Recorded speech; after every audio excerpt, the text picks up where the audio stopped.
People wonder and ask, did Prophet Muhammad peace be upon him marry a child? Was this a normal practice 1400 years ago? What was the wisdom behind it? According to authentic sources, Prophet Muhammad peace be upon him married Aisha when she was 6 years old, and the marriage was consummated after she turned 9. However, it is important to understand things in their historical context. For instance, it would be silly to ask, what kind of milk did they drink 1400 years ago? Or to ask, what kind of engine they used to have back then? Therefore, one must understand that things 1400 years ago were very different from now. Time have changed, and so human have. 1400 years ago, it was very common for women to marry at a young age. It is a historical fact that girls from ages 9 to 14 were married off in Europe, Asia, Africa, and America. For example, Saint Augustine, 350 AD, he married a 10-year-old. King Richard II, 1400 AD, he married a 7-year-old.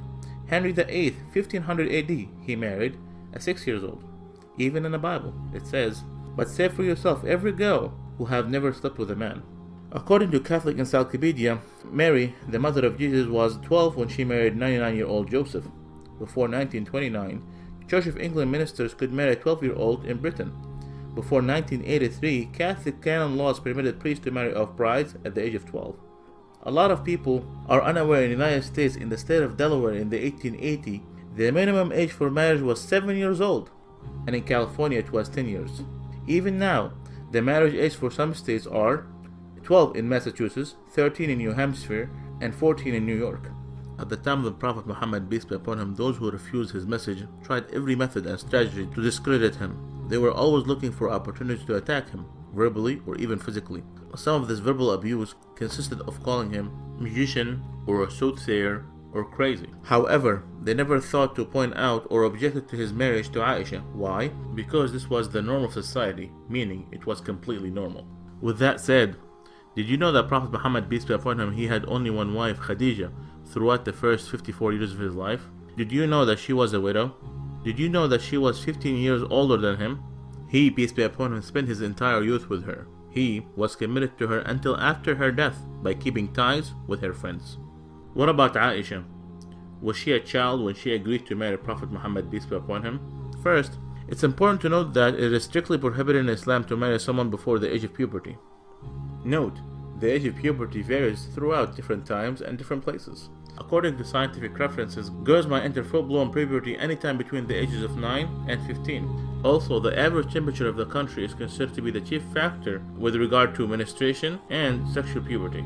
So, was Aisha a child? No, she was not. So what about the wisdom behind this marriage? God always knows best. The marriage of Aisha was an instruction from God. Aisha narrated to us more than 2200 hadiths or sayings of Prophet Muhammad peace be upon him. Aisha was exceptionally intelligent, and since she married Prophet Muhammad peace be upon him at a young age, she was able to learn so much from him. She later played an important role as a teacher, expert, and interpreter of Islam. So, there was so much wisdom behind this marriage. For those who do not know Prophet Muhammad peace be upon him, Prophet Muhammad peace be upon him did not come to seek worldly pleasures, but rather he warned us against them. His companions described him as a man of morality and said he was shyer than a virgin in her seclusion. When the believers asked him an awkward question, he would cover his face out of shyness. He taught us that each religion is known for a kind of morality, and the morality of Islam is shyness and modesty. قُلْ إِنَّمَا أَنَا بَشَرٌ مِثْلُكُمْ يُوحَى إِلَيَّ أَنَّمَا إِلَهُكُمْ إِلَهٌ وَاحِدٌ فَمَنْ كَانَ يَرْجُو لِقَاءَ رَبِّهِ فَلْيَعْمَلْ عَمَلًا صَالِحًا وَلَا يُشْرِكْ بِعِبَادَةِ رَبِّهِ أَحَدًا. Say, I'm only a man like you, whom revealed to him that your God is one God. So whomever would hope to meet his Lord, let him do righteous work, and not associate anyone with his Lord. If you have questions about Islam, ask a Muslim. Please like our Facebook page.